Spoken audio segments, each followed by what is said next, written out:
And he's incredibly frustrated that there doesn't seem to be a way for him to have an off-ramp that he can effectively portray as a win. And you and I both know, we have enough experience with Trump as president, that when that happens, he tends to escalate.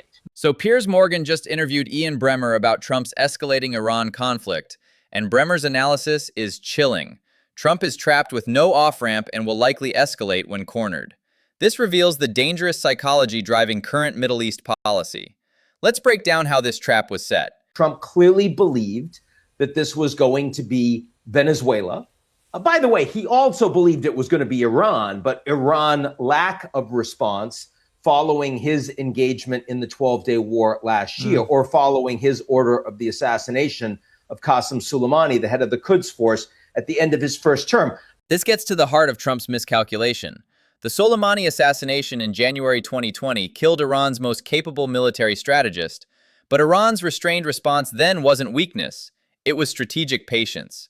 Trump read tactical restraint as permanent capitulation, a fatal misunderstanding. But this, of course, is a much, much bigger military operation with far more capacity to go very badly.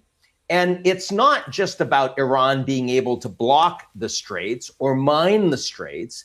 It's just their ability to cause enough disruption that the tankers and other ships don't feel safe going through. And that they have the capacity to do for quite some time going forward.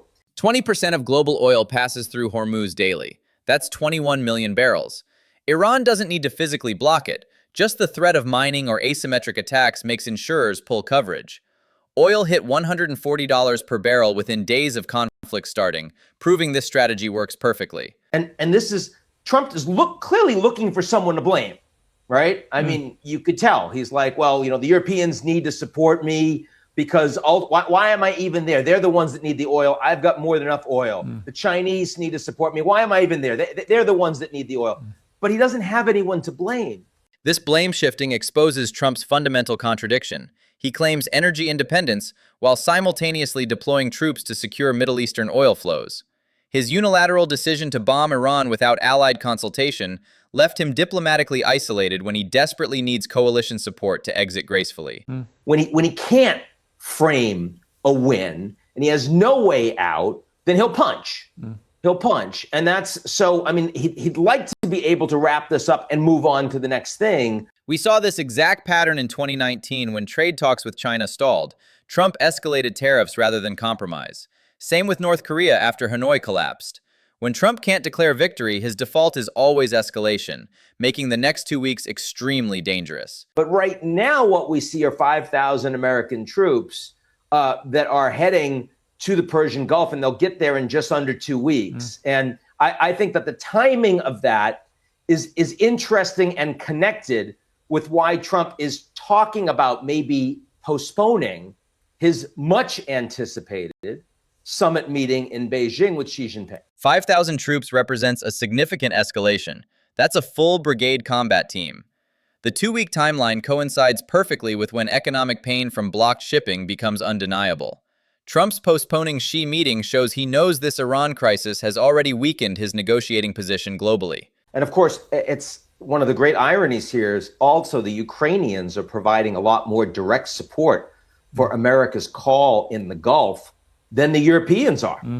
I mean, they're the ones that have the interceptors. They're the ones that are sending military advisors to help train Gulf troops on how to bring these Iranian drones down and do it effectively and do it cheaply. This is strategic gold for Ukraine. Their 3 years fighting Iranian Shahed drones gives them expertise nobody else has. While Europe hesitates to support Trump's war, Ukraine eagerly shares drone defense technology, potentially securing more aid commitments. Classic wartime alliance realignment happening in real time. So, I mean, it turns out the Americans need the Ukrainians right now more than they actually need the Europeans in the Middle East. Who had that on their bingo card a year ago? But yes, Russia, of course, is in a better position. Better because oil prices and natural gas prices and fertilizer prices are much higher. Better because the world needs those resources and the United States is suspending their sanctions on the Russians. and also better positioned because Trump is talking about, well, if you're not going to help me in the Straits, Europe, for a war that I didn't ask you about, I didn't coordinate with you. I didn't even give you a heads up until after I started the bombing. Putin is winning on every level here. Oil above $140 per barrel pumps billions into Russian coffers daily. Trump suspending Russian energy sanctions to ease global supply crunch hands Putin exactly what he wanted. This Iran conflict is delivering Russia's best strategic position since 2014. But now that I'm in a fix, I want you to help get my chestnuts out of the fire. And if you don't, NATO is in serious trouble. I mean, Putin could be scripting that. Right. Yeah. And what about the Gulf states? Because the irony is devastating. Trump launches unilateral war, then demands NATO bail him out, while threatening to abandon the alliance if they refuse. Putin couldn't have scripted this better.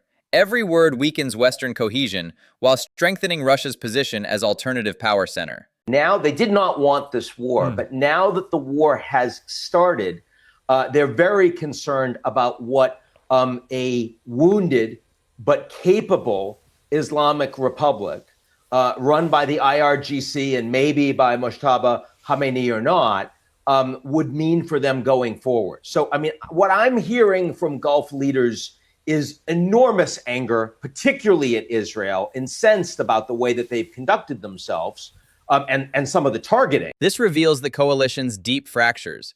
Gulf states supported initial strikes but now face the consequences. An enraged Iran with intact missile capabilities right across the water. The IRGC's growing domestic control makes them even more dangerous as they consolidate power during wartime. But they don't want the United States to stop tomorrow and leave Iran with all of these capabilities that, in a sense, are saying you need to kind of finish the job. Now, what finish the job means differs for the various Gulf states. Also, the UAE, which has talked about needing to retake occupied lands, there's a lot of discussion right now about these 3 contested islands that are small, that Iran occupies in the Straits, that the Emiratis are kind of interested in taking, and that I think if they decided to go, the United States would support that. So believe it or not, Piers, as of right now, there is an escalatory impulse, or at least a continuation impulse, because the Gulf states feel that they're kind of damned if they do, damned if they don't. Those 3 islands, Abu Musa, Greater Tumb, Lesser Tumb, sit right in the shipping channel. UAE has claimed them since Iran seized control in 1971. If UAE moves to retake them with U.S. backing, this conflict explodes into a full regional war involving every Gulf state. If I thought that there was a realistic route to remove this regime at this point, I would support him taking it. Not because it was a good idea from day one, massive risk and the damage economically, human costs and the rest.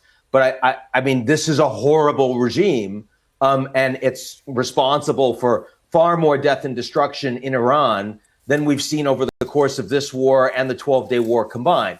This nuanced position is crucial, acknowledging Iran's brutal domestic repression while recognizing the strategic reality. The regime killed over 500 protesters in 2022 alone. But moral arguments don't change the fact that regime change requires resources and commitment America simply won't provide. And if regime change is not plausible, that the Americans are certainly not going to put the boots on the ground that would be required, the Iranian people do not have the wherewithal to rise up against this regime with that repressive capability and willingness, then I think the best thing for Trump to do is declare victory and stop. After Iraq and Afghanistan disasters, Congress would never authorize ground invasion of Iran. The 2022 Iranian protests showed the regime's willingness to use lethal force against civilians. Without external military support, popular uprising remains impossible against this level of state violence. Stop now, because there's massive international pressure outside the U.S. to get things through the Strait. And there are many countries that are engaging in negotiations directly with the Iranians to that end. India already, Pakistan already, a number of other countries have reached out. And I think that pressure would ultimately reduce the economic fallout, which is going to be massive. India imports 85% of its oil, Pakistan 80%. Both desperately need Hormuz reopened. These back-channel negotiations with Tehran give Trump perfect cover to claim diplomatic victory while ending the bombing. Smart leaders always leave their opponents a face-saving exit when possible. I mean, even if you were to stop right now and there was no further cost and we reopen the strait, we would still have, a couple of quarters of major knock-on economic damage because of all the supply chain challenges. Right. You and I remember this from the pandemic. It took us a while to understand that when you cut off all of these shipments and you don't have fertilizer in a growing season, then your food prices are going up months and months later. If you don't have petrochemicals that are coming for all of your artificial fabrics in Asia, then your textile prices are going up. You're not going to, consumer goods go up because packaging, all of those inputs come through the Straits of Hormuz. Automotive parts. It's not just about the price of oil. The supply chain math is brutal. 40% of global petrochemicals transit Hormuz, along with fertilizers hitting planting season. We learned from COVID that supply disruptions create months of delayed price impacts. Even stopping today means quarters of economic pain ahead, just like 2020. So every day that this continues, is weeks and weeks of knock-on economic cost. And this is going to affect Trump for the rest of his presidency. It's going to be a legacy issue for him. So as much as it is painful for him to victory that obviously no one is buying, except for his hardest supporters, I think that is the right thing for him to do. And this economic damage will define Trump's presidency through 2028. Higher gas and food prices always destroy incumbent support. Ask Carter in 1980 or Bush in 1992. Every day this continues builds inflation pressure that will politically devastate Trump's working class coalition. I don't think that's his impulse. I don't think he's likely to do it. I do think he is likely to escalate, but I hope that his advisors are able to talk enough sense into him that he finds a way out of this. The window is closing fast. Those 5,000 troops arrive in 10 days, creating massive pressure to use them or look weak. Trump's history shows he rarely takes advisors' counsel when his ego is involved. The next fortnight determines whether this stays contained or spirals into regional war.